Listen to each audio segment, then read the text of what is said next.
आमच्याच बेटी बचाव बेटी पढावचे पालघर जिल्ह्याचे सहप्रभारी डॉक्टर रोहन कुल्लू जे DNB आहेत, त्याचबरोबर चार्टर्ड अकाउंटंट ज्यांनी आपलं छानपैकी कोऑर्डिनेशन केलं असे विजेता जयस्वाल, आमचे समन्वयक ज्यांनी आम्हाला मुंबईमध्ये सहकार्य केले असे आमचे गेड्या सर, शैलेशजी गेड्या सर आणि ॲडव्होकेट क्रांती साठे.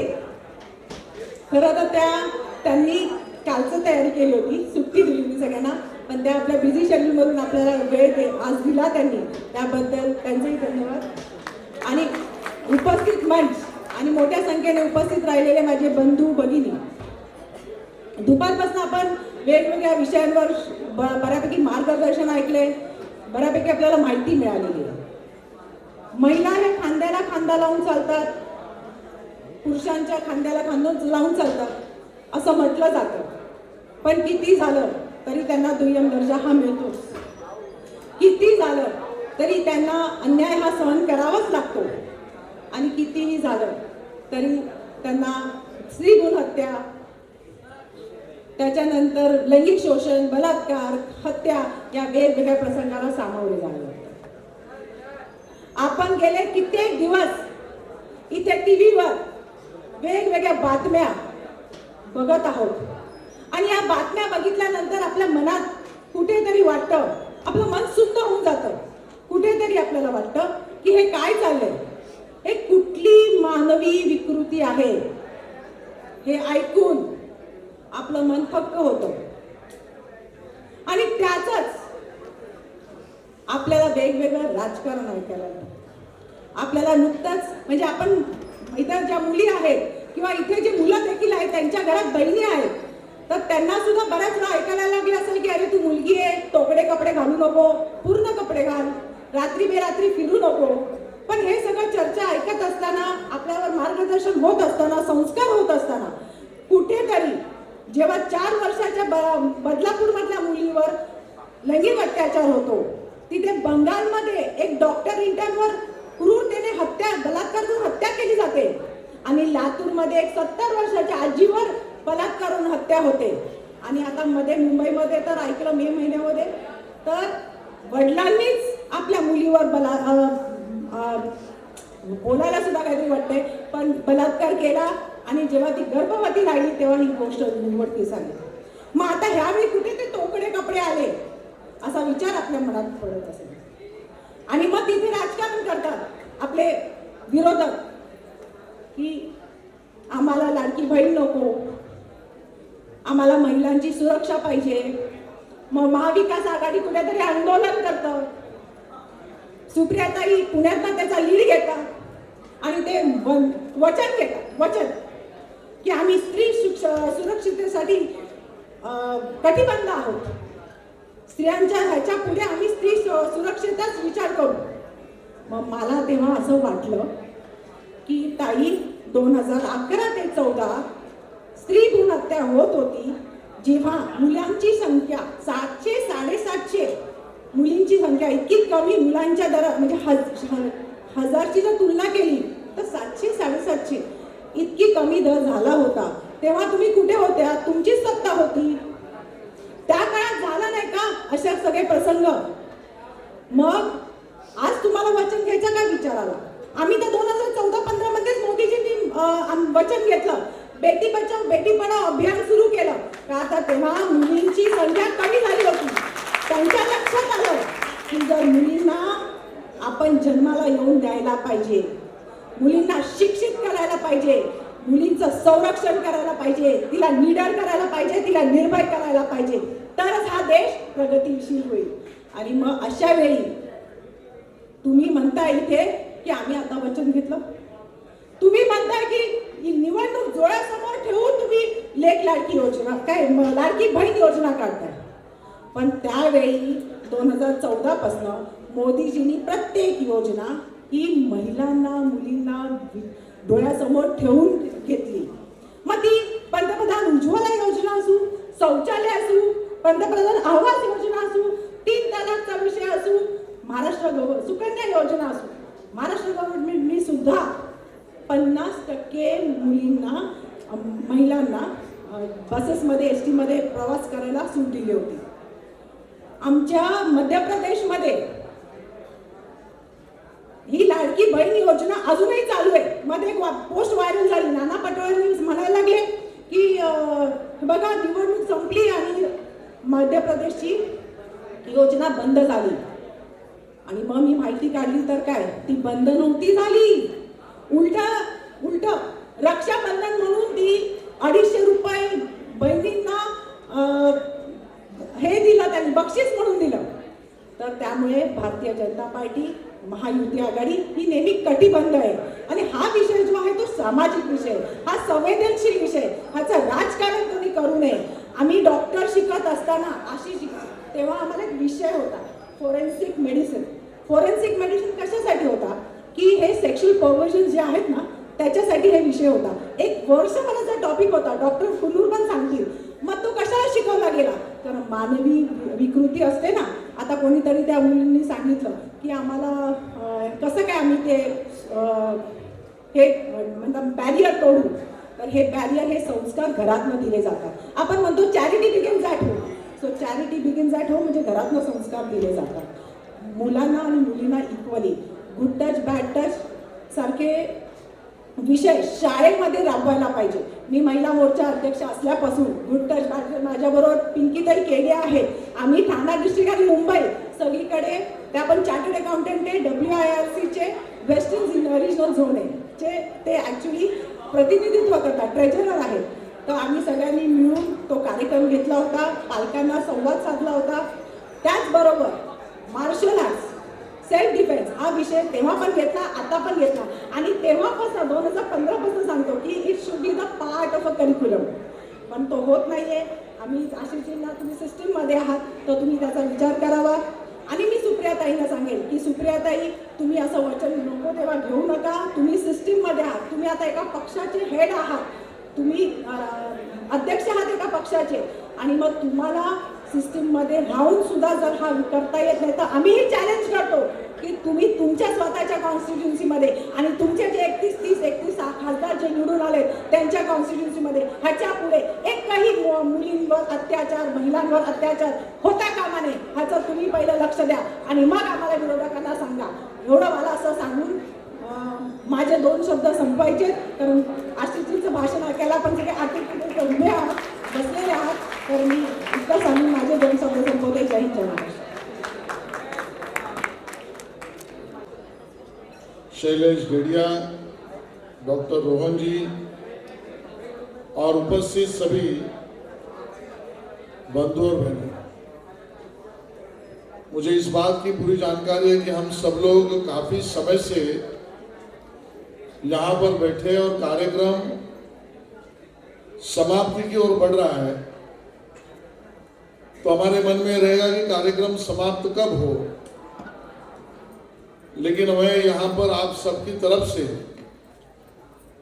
सबसे पहले तो मैं डॉक्टर शुभा पात्रे और उनके पूरी टीम को बहुत सारी बधाई देता हूं कि उन्होंने उत्कृष्ट कार्यक्रम का यहाँ पर आयोजन किया.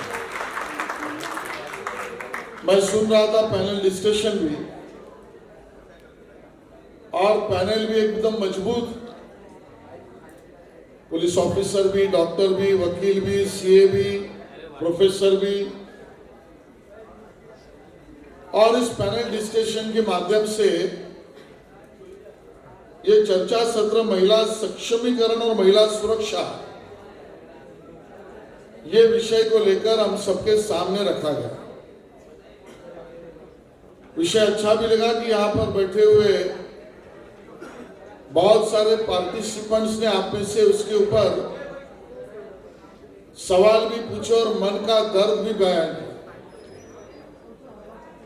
आज समय है कि हम सब लोग महिला सुरक्षा के विषय पर खुलकर चर्चा करें. समाज वही अच्छा होता है जहां पर उस देश की महिलाओं को सुरक्षा सबसे ज्यादा दी जाती है, वही समाज, वही देश दुनिया में अच्छा गिना जाता है। जिस शहर की महिला सुरक्षित, वो शहर सुरक्षित माना जाता है, और जिस परिवार में महिलाओं को सम्मान ज्यादा, वो परिवार संस्कारित परिवार माना जाता है। और इसके लिए कोई कायदे कानून की आवश्यकता नहीं है। कायदे कानून तो होने ही चाहिए, लेकिन परंपरागत अपनी व्यवस्था ऐसी है कि हम सब अपने घरों में अगर झांक ले, थोड़े अपने माता पिता से, दादा दादी से बात कर ले, तो हमको भी ध्यान में आएगा कि हमारे परिवार में भी अगर मेरी माँ, मेरी दादी, मेरी बहन, इसको अगर सम्मान है, तो उस परिवार को, उस बस्ती में रहने वाले सभी लोग सम्मानित नजर से देखते हैं। जहां तक कानून की बात हो या सुरक्षा की बात हो, मन को तकलीफ देने वाले सभी विषय दिन ब दिन सामाजिक चित्र में दिखते हैं। कुछ घटनाओं का जिक्र सुभाष जी ने किया।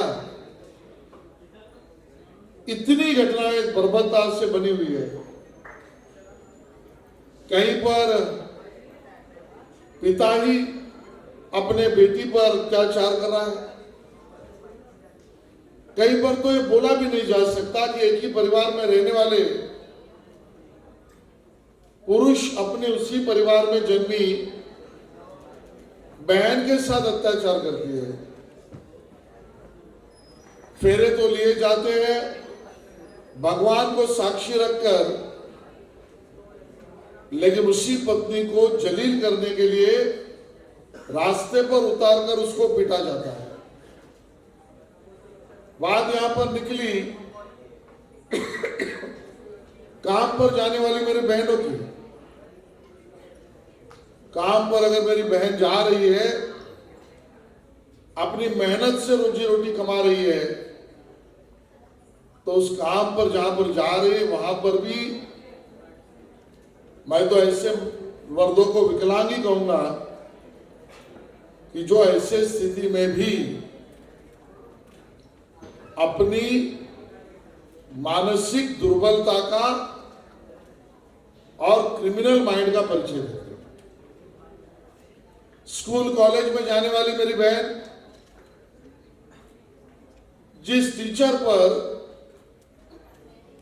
या प्रोफेसर पर पूरी श्रद्धा के भाव से अपना विश्वास रखती है, वहीं पर कभी कभी ये घटनाएं दिखाई पड़ती है कि वहां पर भी अत्याचार हो रहा है। और इसके कारण ये समाज के मन में ये प्रश्न अभी बहुत अग्रिम हो चुका है कि ऐसी व्यवस्था में हम सब अच्छा समाज और अच्छा देश बने, उस तरफ कैसे बढ़े। प्रश्न बिल्कुल सही है, चिंता बिल्कुल जायज है, बात कहना भी खुलकर चाहिए, लेकिन ऐसे चीजों पर राजनीति होना ये उस विषय की महत्वता को कम करने जैसा हो जाता है, और उसमें तू मैं, तू और मैं लग जाती है। विषय जिस महत्व का है उसको बाजू में रखा जाता है। सोशल मीडिया का जमाना है। किसी मेरी बहन ने यहां पर प्रश्न पूछा, मोबाइल हो, इंटरनेट हो, और उसका उपयोग क्या करना चाहिए, कैसे करना चाहिए, उसकी ह्यूमन बॉडी के ऊपर, माइंड के ऊपर उसके क्या परिणाम होते हैं। और पैनलिस्ट ने भी कहा कोई एक ऐप है। मुझे लगता है कि कुछ चीजें हमको बहुत गहराई से सीधी भाषा में समझनी पड़ेगी। जमाना और था जो मेरे माता पिता के समय था कि सच और झूठ, सही और गलत, इसके बीच का निर्णय करने के लिए कई दिन मिल जाते, क्योंकि तभी टीवी नहीं था, न्यूज़पेपर आता था, आदमी वो पढ़ेगा, सोचेगा, बात करेगा, और उसके बाद तय करेगा ये सही है कि गलत। हमारा जमाना आ गया कि वहां पर कुछ घंटों में सही गलत का निर्णय करना पड़ा, क्योंकि तब तक इलेक्ट्रॉनिक मीडिया चल पड़ा और ब्रेकिंग न्यूज हर घंटे में आने लगा। समय कम हुआ, कुछ दिनों से कुछ घंटों तक आ गया। लेकिन आपका जमाना ना आपको दिन देगा पूरा, ना पूरा घंटा देगा, कुछ चंद सेकंडों में सही या गलत का निर्णय करना पड़ेगा। क्योंकि आपका जमाना, मेरा जमाना इंटरनेट का जमाना है। शिक्षा व्यवस्था के लिए इंटरनेट पर प्रोजेक्ट करना जरूरी है, तो मैं मोबाइल का यूज करूंगा या करूंगी, लेकिन मैं नेट पर जब हूं उसी समय पर नीचे कोई गलत एडवर्टाइजमेंट आती है और उसको मैं क्लिक कर देता हूं, तो सही गलत तय करने का फैसला कुछ सेकंडों में चला जाता है। और इसके लिए सीधी भाषा में कहो तो मैं मेरे युवा साथियों को ये कहूंगा, इसका निर्णय करना है तो उसकी व्याख्या, कार्य पद्धति बहुत आसान है। जो चीजें हम मोबाइल पर, लैपटॉप पर, टैब पर, नेट पर अपने माँ बाप के सामने करें, वो सही चीज है। जो चीज हम हमारे माँ बाप के सामने न कर पाए या उनको ना बता पाए, ये मान के चलो वो चीज सही नहीं।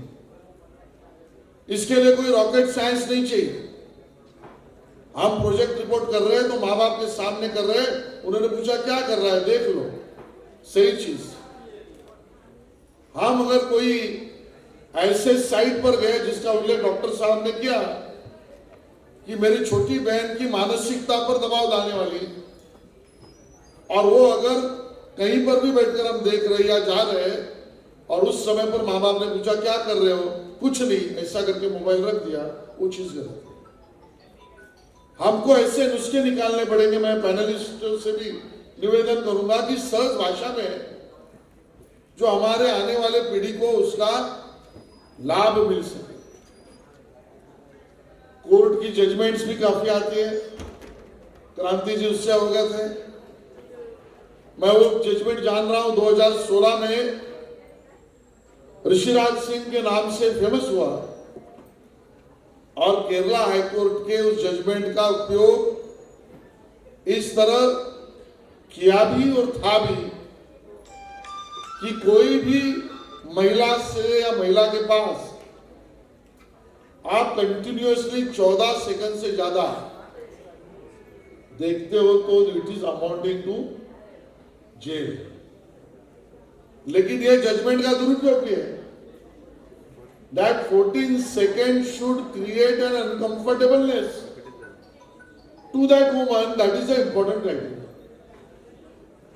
Valuing or calculating the time of 14 seconds, तो आज पैनलिस्ट में से 3-4 लोग तो जेल में जाने चाहिए। लेकिन हमको इसके बारे में एजुकेट करना पड़ेगा, संवाद करना पड़ेगा, डायलॉग करना पड़ेगा। आजकल स्टॉकिंग का जमाना है, 354D। आज कॉलेज की मेरी बहुत सारी बहनें यहां पर है। ये स्टॉकिंग होता कैसे, क्यों होता है, कौन कानून इसको रोक सकता है, आज इसकी जानकारी आपके पास होने के लिए मैं तो शुभा उपाध्याय जी से कहूंगा, बेटी बचाओ बेटी पढ़ाओ ये भारतीय जनता पार्टी का अभिनव प्रयोग इसी काम के लिए आवश्यक है कि आप इसका एक बुकलेट ही बना कर दीजिए। ये मिनिमम, ये सेक्शन और ये नंबर, ये ईमेल एड्रेस, ये फोरम, यहां पर आप उसकी सिंपल मेल या फोन करो तो भी मेरी बहन की सुरक्षा का कवच कानून व्यवस्था का उसको मिल सकता है। और इस प्रकार के विशाखा, निर्भया जजमेंट, शक्ति कायदा, ये सभी चीजें आप सबको सुरक्षा और सुरक्षित समाज इस व्यवस्था के लिए है। लेकिन किसी ने यह भी कहा है, जिस एक्ट का उल्लेख क्रांति जी ने किया, कहा कि हमने नए रूप में और नई व्यवस्था में लाया, जो पुराने हमारे IPC, CrPC, Indian innovators act थे, तो कानून तो 1888 में बना था, तब से आज तक ये कानून है, होना भी चाहिए, कड़क होना चाहिए।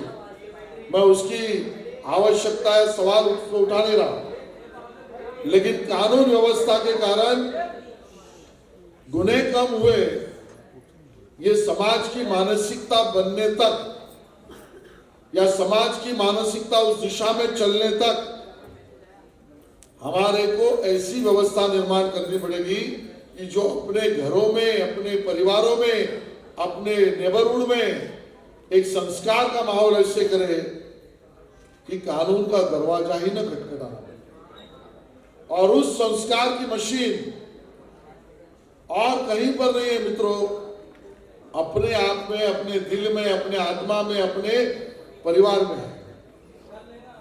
तो समाज में डर के लिए कानून जरूरी है, लेकिन कानून की तरफ न बढ़े ऐसा समाज करने के लिए संस्कार जरूरी है। इन दोनों बातों को लेकर चलने का काम ये भारतीय जनता पार्टी और बेटी बचाओ बेटी पढ़ाओ की तरफ से हो रहा है। इसके लिए मुझे खुशी है। मैं आप सबको अभिनंदन करना चाहूंगा और पैनलिस्टों का भी धन्यवाद करना चाहूंगा। और इस प्रकार के संवाद के, शिक्षा के, एजुकेशन के, जानकारी के कार्यक्रम और हो, और ये सिर्फ भारतीय जनता पार्टी ही कर सकता है, क्योंकि भारतीय जनता पार्टी ये मानती है कि हमारी बहनें, हमारी माताएं ये राजनीति और राजनीति करने का उपकरण नहीं है, ये हमारे लिए सम्माननीय है। और इसके लिए उनके साथ डायलॉग करना, उनके विषय में डायलॉग करना, यही सही रास्ता है। वो शुभा जी आपने चुना, मैं आपका बहुत अभिनंदन करता हूं। धन्यवाद। जय हिंद, जय महाराष्ट्र।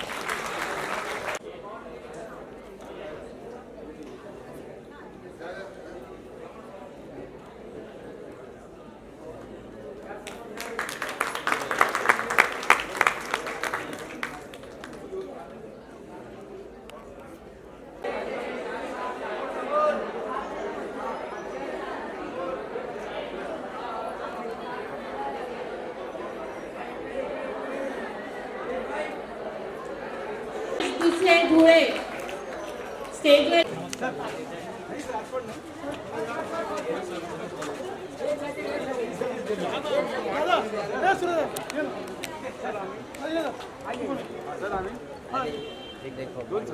दोन कार्यक्रम बद्दल बाकी काही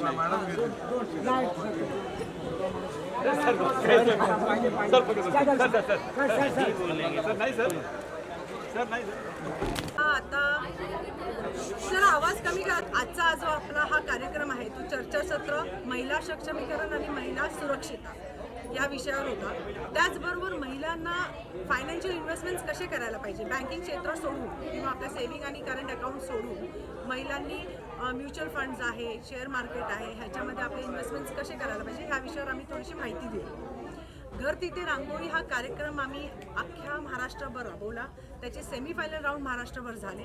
मी स्वतः त्याचा दौरा केला आणि त्याचे फायनल राऊंड आज प्राइस डिस्ट्रीब्यूशन आम्ही इथे ठेवलेलं होतं. कहाँ से लोग आए थे? आज आपला गोंदिया, गडचिरोली, त्याच्यानंतर चंद्रपूर, धुळे, जळगाव, पश्चिम महाराष्ट्र, मराठवाडा, लातूर, बीड या सगळीकडून आज मुंबई आहे, ठाणा, भिवंडी सगळीकडून म्हणजे पूर्ण महाराष्ट्रातनं प्रत्येक जिल्ह्यातनं आमच्या महिला आणि पुरुष, कारण बेटी बचावमध्ये महिला आणि पुरुष दोघे असतात. आमचे सगळे पदाधिकारी, विजेते, त्यांची फॅमिली, त्यांना प्रोत्साहन द्यायला त्यांचे घरचे सुद्धा इथे उपस्थित राहिले होते. पैनल डिस्कशन था, यहाँ देखा मैंने कि लड़कियों को कहा गया है लड़की पढ़ाओ कर बचाओ वगैरह, इस बारे में क्या कुछ कहेंगे आप? देखो बेसिकली ये अभियान तो मोदी जी ने चालू किया है, जो अपने पंतप्रधान हैं, और ये उनका बोलते हैं ना ब्रांड है, Beti Bachao Beti Padhao, selfie with daughter, ये बेटी बचाओ के माध्यम से उन्होंने प्रचार प्रसार किया था पूरे देश में, और इसका इतना अच्छा प्रतिसाद आया कि Guinness book of world record में उसकी नोंद ली गई थी. ये बेटी बचाओ बेटी पढ़ाओ स्त्री भ्रूण हत्या रोकने के लिए 2011 से 14 लड़कियों की संख्या बहुत कम हो गई थी. 1000 के तुलने में 700-800 ऐसे हो गई थी. तो अपना जो समतोल था वो कहीं तो बिगड़ रहा था. मोदी जी की हमेशा व्यूहरचना रही है कि अगर महिलाओं को सक्षम करे, उसको सुरक्षित करे, उसको निडर करे, इधर उसको निर्भर करे, तो देश प्रगतिशील होता है। तो ये हिसाब से, ये सोच से ये बेटी बचाओ बेटी पढ़ाओ अभियान चालू किया। मुझे लगता है कि आजकल बेटी से ज़्यादा बच्चों को समझाना चाहिए, लड़कों को समझाना चाहिए, क्योंकि आज जो हो रहा वातावरण जो है लड़कियों को समझाना चाहिए, लड़की तो समझदार होगी नहीं। आप जो बोल रहे हैं कि बच्चों को ध्यान देना चाहिए, मतलब लड़की हो कि लड़का, क्योंकि क्या होता है, लड़कियां खुद सबल रहती है, उनको समझ रहता है, तो बहुत कम उनमें ये सब दिखा जाता है। लेकिन लड़कों में या लड़कियों में ये सब जो सेक्सुअल हैरेसमेंट्स होते हैं, तो ये सामने तक आता नहीं। लड़कों में तो बिल्कुल आता नहीं, लड़कियों में 52% बॉयज़ भी इसमें सफ़र होते हैं, और लड़कियों में भी ये सेक्सुअल हैरेसमेंट्स जो बोलते हैं ना, वो बहुत देखा जाता है आजकल। और इसके लिए घर से बोल रहे चैरिटी बिगिंस एट होम, तो जो संस्कार रहता है वो बच्चों को देना चाहिए, लड़का हो या लड़की। हम सिर्फ लड़कियों को स्टॉप नहीं करना चाहिए, तो लड़कों को भी स्टॉप करना चाहिए कि तू रात को यहाँ इतना देर से क्यों आता है। कैसे थे आजकल पेरेंट्स है वो बहुत बिजी रहते हैं, करियर उनका भी खुद का रहता है, तो लेकिन मैं हमेशा बोलती हूँ कि डायलॉग, संवाद, कि अपने बच्चे क्या करते हैं, अपने बच्चों को ऐसा लगना चाहिए कि हमारे पेरेंट्स हमारे फ्रेंड्स हैं, ताकि वो लोग हमारे पास आके सब कुछ शेयर करें। वो डायलॉग रहना चाहिए, उतना उनका बॉन्डिंग रहना चाहिए, नॉट एज अ फादर और mother and a child, but as a friend. तो बच्चों में क्या होता है क्या नहीं, वो सब कुछ आके शेयर करते हैं। तो ये डायलॉग इम्पॉर्टेंट है, उनको वक्त देना इम्पॉर्टेंट है। हम लोग हमेशा बोलते हैं कि 1 time meal, either it is breakfast, lunch और डिनर, वो हमेशा साथ में लेना चाहिए। और मोबाइल तो हम स्टॉप नहीं कर सकते, लेकिन इसमें डूज एंड डोंट्स हमको बताना चाहिए। वो भी डायरेक्टली अगर हम बताने गए कि हे करो नका, ऐसा करो मत, तो ये गलत होता है। हम इनडायरेक्टली वो अगर उनको बताएंगे कि देखो ये जब तू देख रहा है ना, तो इसका ये मतलब निकलता है, ऐसा हम लोग अगर इनडायरेक्टली उनको समझाते हैं, तो बैक ऑफ द माइंड उनके ध्यान में रहता है कि what is right for them and what is wrong for them. And फिर वो रिवोल्ट भी नहीं करते कि अपने पेरेंट्स हमेशा अपन को टोकते रहते हैं, ऐसे भी बात होती नहीं। सो डायलॉग, फिर जब वो पीटीए मीटिंग को जाते हैं स्कूल में, कॉलेजेस में पीटीए मीटिंग्स होते हैं, तो वहाँ पे विशाखा समिति हुई है लगे की आम्ही प्रवास करताना ट्रेन से रात को बाबा 10 बजे 11 बजे, और Maharashtra is a very safe state compare to all over India. तो ट्रेन में रात को आना जाना रहता है, तो वो डर जो बैठ गया वो अभी निकालना बहुत ज़रूरी है। तो मीडिया वालों ने भी थोड़ा सा कम ऐसा एक्सपोजर करेंगे तो अच्छा रहेगा। नहीं तो मैं कल गए हफ्ते एक ऐसा इंटरव्यू देख रहे थे, और उसमें बच्चे लोग बोल रहे थे की आम्हाला भीती वाटते, प्रवास करायला आम्हाला कॉलेजला जायला भीती वाटते, कोणी फॉलो करतंय का आम्हाला, तर हे सगळं बघून, तो ये सब नहीं होना चाहिए, ऐसा मुझे लगता है। सर जी, आप क्या कहेंगे सर कार्यक्रम, क्या कुछ कहेंगे आपके इस कार्यक्रम मतलब? मेरा ऐसा कहना है, अगर लड़की को पढ़ाएंगे, एजुकेशन टू द लड़की, तो उसका फैमिली सक्षम बनेगा, उसका देश सक्षम बनेगा, और पूरा दुनिया सक्षम बनेगी। तो फर्स्ट एंड फॉरमोस्ट थिंग, लड़की को एजुकेशन देना। और दूसरा चीज़ है कि लड़की सेल्फ सफिशिएंट, सेल्फ डिफेंस, अपना बचाव खुद कर सके। एक अपना सामाजिक, या तो शास्त्र में ऐसा बोला गया कि लड़की यानी अबला है, लेकिन आज की लड़की अबला नहीं है, लड़की सबला है। लेकिन ये माहौल हमें क्रिएट करना है।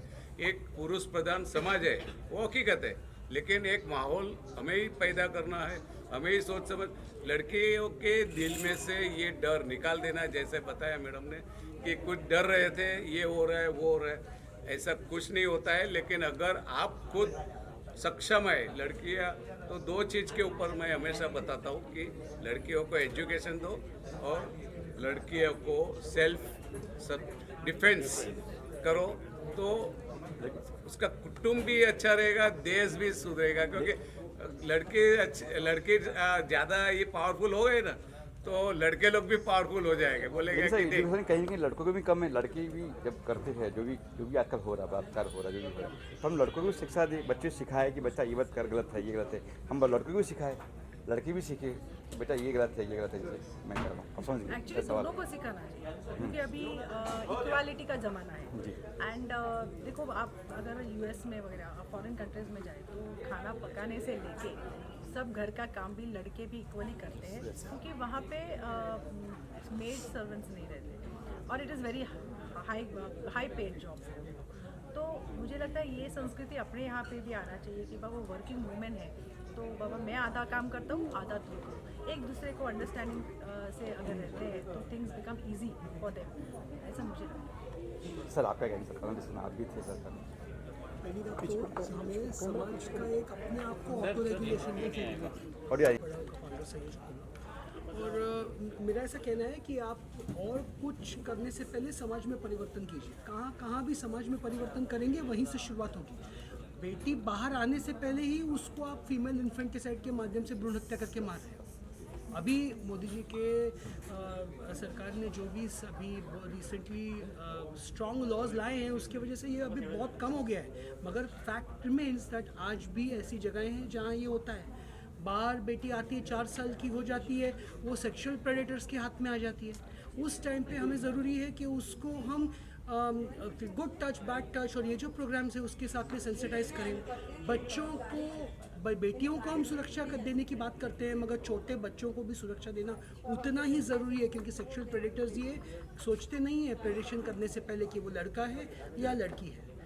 समाज में जब तक हम बदलाव नहीं लाएंगे तभी तक ये सिर्फ हम अगर नारा देते रहेंगे तो उससे आगे नहीं होगा। जैसे आज शुभा जी ने आज बेटी बचाओ बेटी पढ़ाओ के माध्यम से इतना बड़ा कार्यक्रम दिया, शिवराज जी को यहाँ बुलाया और हमारी सारी टीम ने इसको आगे बढ़कर लड़कियों को SNDT कॉलेज की लड़कियों को सेंसिटाइज किया। जितना प्रोग्राम्स आप ज़्यादा करें सभी आके और बाकी के हमारे पूरे महाराष्ट्र के हमारे पदाधिकारी बाकी के लोग जो सब आके सेंसिटाइज होके गए, हम ये प्रयत्न करते रहेंगे तो कहीं ना कहीं समाज में बदल ज़रूर आएगा। क्या लगता है आपको सेक्सुअल हरेसमेंट के अंदर ड्रग्स और मोबाइल कितना जिम्मेदार है सेक्सुअल हरेसमेंट के लिए? क्योंकि समाज के अंदर ड्रग्स की वजह से बहुत ज़्यादा सेक्सुअल हरेसमेंट जो है बच्चों के ऊपर भी हो रहा है और मोबाइल कितना जिम्मेदार है ये दोनों चीज़ों के लिए और सरकार को क्या कदम उठाना चाहिए इन चीज़ों को लेकर? सर ड्रग्स एक सोशल प्रॉब्लम है। अगर आप जब भी देखेंगे ड्रग्स एक सोशल प्रॉब्लम है, उसको एक सोशल तरह से ही लॉ एंड ऑर्डर प्लस उसको सोशल रिफॉर्म्स एंड सेंसिटाइजेशन की तरह ही आपको उसको हैंडल करना पड़ेगा। छोटे बच्चों को सेंसिटाइज करना पड़ेगा कि ड्रग्स मत लो और ड्रग्स लेने में क्या इश्यूज है, ये आपको सेंसिटाइज करना ही पड़ेगा उनको। और जैसे आप सेंसिटाइज करते जाएंगे उनको समाज में धीरे धीरे करके परिवर्तन आएगा। It is have to take drugs, उसका मतलब मैं ड्रग्स लेता हूँ, पीयर प्रेशर है मुझे और मैं ड्रग्स लेने की वजह से मैं सबके लिए एक्सेप्टेबल हूँ, ये सबसे बड़ा प्रॉब्लम यहाँ से शुरू होता है वो प्रॉब्लम। और वो प्रॉब्लम जो है उसको एक सिंपल सोल्यूशन नहीं है, लॉ एंड ऑर्डर का बहुत है, मगर ये ज़रूर है कि हमें संस्कार, sensitisation and law and order तीनों की चीज़ों को साथ में लेकर हमें कुछ करना पड़ेगा ड्रग्स के लिए। सेक्सुअल हरेसमेंट के जितने केसेस आते हैं उसके अंदर ज़्यादातर लोग रहते हैं ड्रग्स एडिक्ट होते हैं, चाहे वो बच्चियों के साथ हो या आप कहीं का भी मामला ले लें, चाहे शक्ति की मिल गैंग रेप का मामला था, जब भी देखे हमने सब ड्रग्स एडिक्ट है। तो ड्रग्स के बाद जो सेक्सुअल हरेसमेंट है वो काफ़ी ज़्यादा रेट जो है उसके बढ़ते जा रहे हैं, इसके ऊपर क्या कहेंगे? ट्रुथ है, आपका कहना एब्सोल्युटली राइट है। एडिक्शन के बाद में कंट्रोल लूज होता है, कंट्रोल लूज होने के बाद में इंसान का परवर्जन जो है, इंटरनल जो परवर्जन है वो बाहर आता है। और अगर उसको ऐसी कंडीशन में कोई इंसान मिल जाए जिसके ऊपर वो प्रेडेटर बन के वो अपना परवर्जन सेटिस्फाई कर सकता है तो उसके लिए वो ईजी हो जाता है। यहाँ तक कि नहीं, आप जैसे यहाँ डेट ग्रेप ड्रग्स है जो ड्रिंक्स में मिलाई जाती हैं, बाकी की चीज़ें की जाती है, वो भी एक प्रॉब्लम है। वो नॉट ओनली ड्रग्स लेके प्रेडेटरशिप करना, ये और एक इशू है। नहीं, ड्रग्स के लिए तो I also feel that parents as said कि जैसे पेरेंट्स हैं उनको ध्यान देना चाहिए। पीयर प्रेशर रहता है नो डाउट, लेकिन अगर बच्चों पर कंट्रोल, खुद सेल्फ कंट्रोल करना सीखना चाहिए। पहले अपन उपवास करते थे, हाँ वो क्यों था एक्चुअली, उपवास भगवान के लिए था कि नहीं ये मुझे मालूम नहीं, लेकिन अपने पर कंट्रोल ला सकते हैं इतना तो मुझे श्योर है। अगर ये सब संस्कार अगर हम बच्चों को देंगे तो आई थिंक ड्रग्स वगैरह से हम थोड़ा सा दूर रह सकते हैं बच्चों को। और ऑब्वियसली सरकार का भी है कि अभी ये ड्रग्स यहाँ ही नहीं, महाराष्ट्र में नहीं या पूरा देश में नहीं, तो ऑल ओवर इंडिया वर्ल्ड में ये प्रॉब्लम है सबको ड्रग्स का। तो इसके रैकेट्स भी है, कॉलेज प्रीमाइसेस में प्रिंसिपल्स है, कॉलेज के ट्रस्टीज़ हैं, तो कॉलेज प्रीमाइसेस में यूजुअली ये ड्रग्स का ये फैला जाता है। अब पब्स है, अभी देखो बीच में पूना में कितने सारे होटल्स में उन्होंने रेड्स किए, तो तभी पता चला कि वो जो एक्सीडेंट हुआ तो वो अंडर ड्रग ये था। तो ये सब रोकने के लिए ये सब पब्स हैं जो रात रात को देर से चलने वाले होटल्स हैं, इन पर इंस्पेक्शन करके उनके छापे मार के उन पर ध्यान रखें और उनको कड़क से कड़क सजा देना चाहिए। जस्ट बाबा पैसा दे के फिर वो लोग छूट जाते हैं, वो नहीं होना चाहिए। जैसे हम लोग बोलते हैं कि रेपिस्ट को आप मृत्यु दंड देना चाहिए, वैसे हम लोग बोलते हैं कि जो ड्रग्स लेके बिकते हैं जो होटल, उनका सील तो करना चाहिए, लेकिन उनको भी लाइफ टाइम इम्प्रिजनमेंट करना चाहिए। जब तक अपना लॉ कड़क नहीं होता है तब तक ये समस्या चालू है। इंक्लूड बलात्कार में भी तो इसके लिए लॉ में भी थोड़ा सा आना चाहिए कि एक बार करके देखो। इंक्लूड बलात्कार भी व्यक्तियों के साथ में लॉ हो चुका है मेरे ख्याल से कि उनको फांसी सजा मिल रही है, इस तरह ये भी होना चाहिए, ये कर होना ही चाहिए। हम बदलापुर के केस में तो हमने मांग की है कि ये उसको फांसी की सज़ा दो, क्योंकि एक बार अगर हम देंगे तो लोग 10 बार सोचेंगे। इवन ये पब वाले हैं जिनके या तो होटल वाले जिनके पास ये ड्रग्स मिलते हैं बिकते हैं, ये इनको भी ऐसा लाइफ टाइम इम्प्रिजनमेंट दो ताकि नेक्स्ट टाइम दूसरा होटल या पब वाले ये नहीं करेंगे। तो दिस टाइप ऑफ लॉ अभी आने की ज़रूरत है। अच्छा मैडम ऐसा नहीं लगता हम लोग अपनी सनातन और शिक्षा से भटक गए हैं? मानी लक्ष्मीबाई, अहिल्याबाई, ऐसे काफ़ी सनातन में लोग थे जिन्होंने संस्कार भी थे, सब कुछ भी थे और इस देश को विश्व गुरु की तरफ लेके गए थे। हम कहीं ना कहीं से भटक तो नहीं गए? अपन भटक नहीं गए ऐसा मैं नहीं बोल सकती, क्योंकि क्या होता है कि हर जनरेशन डिफरेंट रहता है। अभी ये जनरेशन देखो, हमें हमारे टाइम या हमारे पहले हमारे जो पेरेंट्स थे उनको अगर बाहर देश जाना पड़ता था तो बहुत मुश्किल, इतना आसान नहीं था। लेकिन आजकल कर्जा आराम से मिल जाता है, बच्चे लोग बाहर पढ़ने को जाते हैं, तो वो संस्कृति अपने में आ गई है। अभी उसको मैंने वही बोला कि हम कैसे चैनलाइज कर सकते हैं, ये इम्पोर्टेंट है। कोई चीज़ को हम बंधन नहीं डाल सकते, बिकॉज जितना अपन it is like a spring, suppress करो तो उतना वो बैक आएगा। तो पहले भी मैंने बोला अगर बच्चों के साथ अपन टीवी देखना, वो अगर गलत टीवी देख रहा है तो उसको बोलेंगे अरे ये चुकीचं आहे, बंद करा, तो ये गलत है। उसको अगर बैठे बैठे अरे बघ ना, हे असं ना, बरोबर नाही ना रे, कुठतं ना, ऐसा अगर उसको अपन ही रिएक्शन इनडायरेक्टली देंगे तो उसके भी समझ में आ जाएगा कि नहीं अपन कुछ तो भी गलत देख रहे, एंड देन ऑटोमेटिकली वो स्टॉप करते हैं। ऐसा रहता है। तो it is all on how you take care of your child and how you guide your child. तो इसलिए पेरेंटिंग इज़ वेरी इंपॉर्टेंट।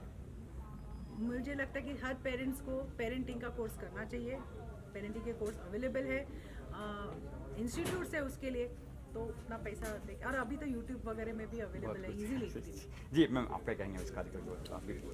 आज जो मैम ने और बेटी बचाओ बेटी पढ़ाओ जो हमारा कार्यक्रम हुआ वो बहुत ही अच्छे से किया। मैडम ने बहुत मेहनत की है, वो दिख रहा था, और कहाँ कहाँ से लोग आए थे। इसमें मेरा एक ही बहुत पुराना एक प्रॉवर्ब है, a hand that rocks the cradle rules the world.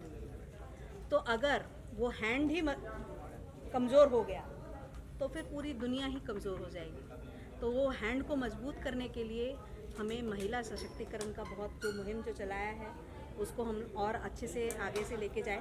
और अभी sexual good touch bad touch की बात कर रहे थे, तो हम CAs हैं, हम एक ग्रुप फॉर्म करके हम लोग ने एक रहे हम सावधान करके एक प्रोग्राम चलाया था जो BMC के स्कूल्स में हम जाते थे और गुड टच बैड टच के बारे में बताते थे। और अभी भी ये प्रोग्राम चालू है और ऑल ओवर मुंबई हम ये एक साथ वर्चुअल ट्रेनिंग सेंटर से ये इसकी प्रोग्राम भी करते हैं। तो सब तरह से हम कोशिश कर रहे हैं और डॉक्टर साहब भी कर रहे हैं, मैम भी कर रही हैं, शैलेश भाई भी कर रहे हैं, तो इसके लिए बहुत बहुत बधाई। जी मैम, आप क्या कहेंगे? Falguni Ben, x municipal council. आज हमारे जो बेटी बचाओ बेटी पढ़ाओ के महाराष्ट्र के हमारे संयोजक डॉक्टर शुभा जी ने बहुत ही अच्छा कार्यक्रम ऑर्गेनाइज़ किया और सभी पैनलिस्ट को भी बहुत बहुत शुभकामनाएं, क्योंकि सभी तरह के पॉइंट्स उसमें कवर किए गए हैं। और उसमें ये भी था, एक साहब ने कहा गुड टच बैड टच, फिर या तो फिर मोबाइल का भी न्यूसेंस है, और उसमें ये भी गाइडेंस दिया गया है कि वो एक ऐप है फैमिली लिंक, वो डाउनलोड करेंगे तो अपने बच्चे का जो हम लोग ट्रैक कर सकते हैं। दूसरा भी सभी पहलू और इसमें एक इम्पोर्टेंट मैडम ने रिक्वेस्ट किया था हमारे आज के प्रमुख अतिथि श्री एडवोकेट श्री आशीष शेलार जी, जो हमारे भारतीय जनता पार्टी मुंबई के अध्यक्ष थे, कि उनको ऐसा सभी ने रिक्वेस्ट किया कि अगर स्कूल में ही सभी को अगर सेल्फ डिफेंस का अगर ट्रेनिंग दिया जाए तो उससे उनकी मेंटल स्टेबिलिटी, योगा भी इंक्लूड करना चाहिए और साथ में फिजिकल एबिलिटी भी बढ़ेगी। और अपना खुद ही सुरक्षा को हम बढ़ावा देना चाहते हैं कि अपनी सुरक्षा अपने हाथ में होनी चाहिए। सभी बच्चियों को ये स्कूल में ही अगर ट्रेनिंग दी जाए तो बहुत ही अच्छा है। और उनका ये सजेशन मुझे लगता है ज़रूर एक अपील थी, वो मान्य किया जाएगा। और सभी ने अच्छी तरह से इंटरेक्शन किया और पूरे महाराष्ट्र के अलग अलग प्रदेश से सभी लोग आए थे। रंगोली कंपटीशन के सभी जो बख्शिश के जो प्राइज विनर है उनको भी बहुत बहुत शुभकामनाएं। सभी के लिए thanks a lot. Thank you ma'am. हाँ yes, I am a teacher by profession. Teenage group को पढ़ाती हूँ, ग्रेड 9 to 12। टीनेज एक ऐसा क्रूशल एज है जहाँ पर बहुत सारी चीज़ों का एक्सपोजर एक साथ मिल जाता है। एंड उस टाइम पे parents are at the peak of their careers, upper management higher management में जा रहे हैं, तो ना पेरेंट्स इतना सुपरवाइज कर पाते हैं, ना वो एज ग्रुप है जहाँ कंट्रोल कर पाए। तो आई थिंक स्कूल के एंड में एक वेलबींग फैकल्टी होना काफ़ी ज़रूरी है। वेलबींग फैकल्टी एक ब्रिज है जहाँ पे सारे stakeholders, student, parent, teacher and institution, psychological issues क्या चल रहे हैं, सारी चीज़ों के बारे में डिस्कशन हो सके एंड कोप अप कर सके, ताकि कोई एक्सट्रीम स्टेप ना लिया जाए कभी। Thank you.